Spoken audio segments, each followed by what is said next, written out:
국제 마약 범죄를 다룬 드라마 수리남을 둘러싼 논란과 관심이 뜨겁습니다. 주인공의 모델이 된 실존 인물에 대한 관심도 높은데요. 사건을 보다 사일부 성혜란 기자가 나왔습니다.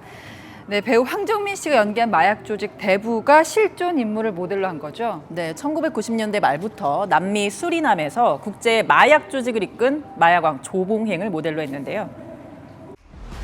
코카인은 자연적으로 태어난 주님의 은총이야.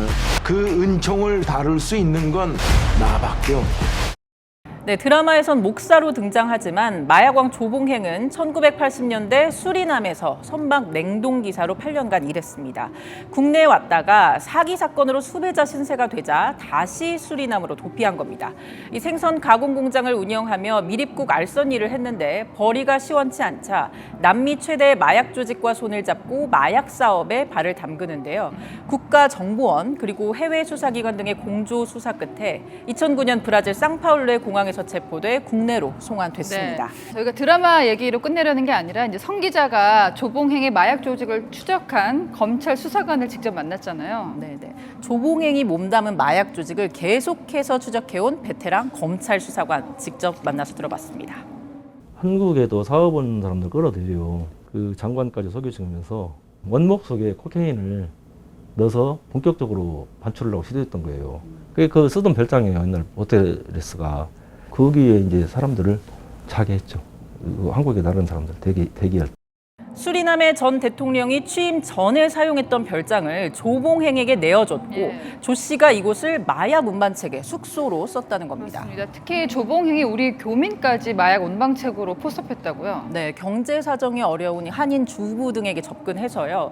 보석 원석을 날라주면 400만 원에서 500만 원을 주겠다며 실제로는 코카인 등 마약을 운반케 한 겁니다.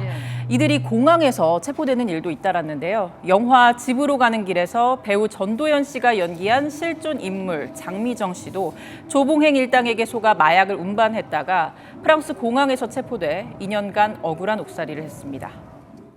그 체포되고 나서 편지를 한 100여 통 남편한테 윤모 씨한테 보내는데 그거를 보면 눈물 나올 정도예요. 이게 3살 정도였는데 젖병을 어떻게 하라, 예금은 어떻게 하고 모든 게 안 되잖아요. 그 출소해 와가지고 여기서 만났어요. 서울지검에서. 이 아저씨가 많이 도와줬다고 이렇게 하고. 네, 2000년대 초반에 비슷한 범죄가 계속해서 속출하자 우리 수사팀이 당시 남미로 넘어가서 2주 넘게 체류하며 마약 조직을 추적하기로 했습니다. 그렇군요. 이제 조봉행이 수리남으로 돌아가서 살아있을 것이다 이렇게 생각하시는 분들이 많거든요. 지금 어떻게 살고 있습니까? 네, 인터넷 등에는 조봉행이 지난해 만기 출소를 해서 수리남으로 돌아갔다. 맞아요. 정보가 이렇게 퍼져 있거든요. 저희가 직접 취재를 해보니까 조 씨는 6년 전인 지난 2016년 4월 국내에서 사망한 사실이 확인됐습니다. 징역 10년형을 선고받고 전남 해남교도소에서 복역하다가 고혈압 등 지병이 악화됐고요. 형 집행이 정지돼서 광주의 대학병원에서 치료를 받다가 상태가 악화돼 64세 나이로 병사했습니다.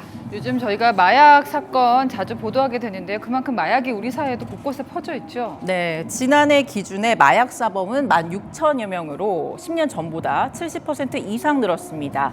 하지만 마약 수사 인력은 그때나 지금이나 비슷하다는 게 현장의 목소리입니다. 마약을 수사하고 있는 검찰이 있는 260여 명밖에 안 돼요. 정도가. 정부에서도 심각하게 신경을 써줬으면 좋겠어요. 특히 그 수사 인력 문제에 대해서는 네, 전문성 높은 마약 수사 인력 양성이 시급하다는 목소리입니다. 네, 지금까지 사건을 보다였습니다.